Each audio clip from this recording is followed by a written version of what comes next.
ક્ષત્રિય સમાજ સંકલન સમિતિનો મોટો દાવો ભાજપે ગુજરાતમાંથી 7 થી 8 બેઠકો ઉપર હાથ ધોવા પડશે। જો કે ભાજપ માટે ગુજરાત પોકેટ કહેવાય અને અહીંયાના દરેક મતદારમાં મોદી વસે છે, તેથી કોઈ જ ખાસ પ્રચારની જરૂર નથી તેવી હકારાત્મક પરિસ્થિતિએ વિચિત્ર વળાંક લીધો અને ભાજપે ગુજરાતની 2 બેઠકો ઉપરથી ઉમેદવાર બદલવા પડ્યા તે પહેલી નારાજગી હતી। અને બીજી નારાજગીમાં રાજકોટ લોકસભા બેઠકના ભાજપના ઉમેદવાર અને કેન્દ્રીય મંત્રી પરસોત્તમ રૂપાલાની જીપ લપસતા જ ક્ષત્રિય સમાજનું મહાભારત યોજાયું। નમસ્કાર, ગુજરાત જો ટીવીની સાથે હું છું મેક્ષુ ઠાકર।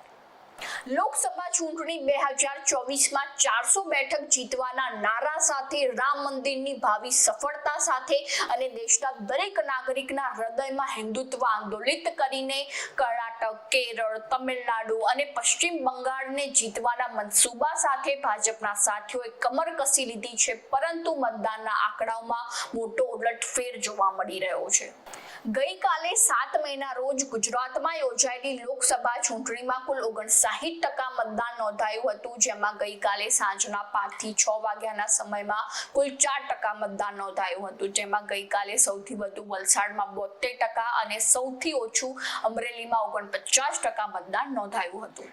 રાજકોટ લોકસભા બેઠકના ભાજપના ઉમેદવાર પરસોત્તમ રૂપાલાએ આપેલા નિવેદનને કારણે રોષ ફાટી નીકળ્યો હતો અને ત્યારબાદ ક્ષત્રિય સમાજ દ્વારા ભાજપની વિરુદ્ધમાં મતદાન કરવા માટે અપીલ કરવામાં આવી હતી અને ત્યારબાદ ક્ષત્રિયમાં જ 2 ફાટા પાડવામાં આવ્યા હતા, જેમાં રાજવી પરિવારો એકત્રિત થયા અને વડાપ્રધાન નરેન્દ્ર મોદીને સમર્થન કર્યું। અને આ પરિસ્થિતિનું સર્જન થયા બાદ આંદોલનકારી ક્ષત્રિય સમાજને લાગ્યું કે ભાજપ સામાજિક એકતામાં 2 ફાટા પડાવી રહી છે, તેથી તાત્કાલિક ક્ષત્રિય સમાજે આણંદ, સુરેન્દ્રનગર, ભાવનગર અને જામનગરમાં મહાસંમેલનનું આયોજન કર્યું અને ત્યારબાદ ગઈકાલે આ બેઠકો ઉપર મતદાન પણ ઓછું થયું। હવે કારણ કંઈ પણ હોઈ શકે, પરંતુ ક્ષત્રિય સમાજે મંગળવારે મતદાન પૂર્ણ થયા બાદ દાવો કર્યો હતો કે આ વખતે ભાજપ 26 બેઠકમાંથી 8 બેઠક ગુમાવશે અને 4 બેઠકો પર રસાકસીનો માહોલ રહેશે। હવે પરિણામ તો આપણે 4 જૂને જોઈ શકીશું।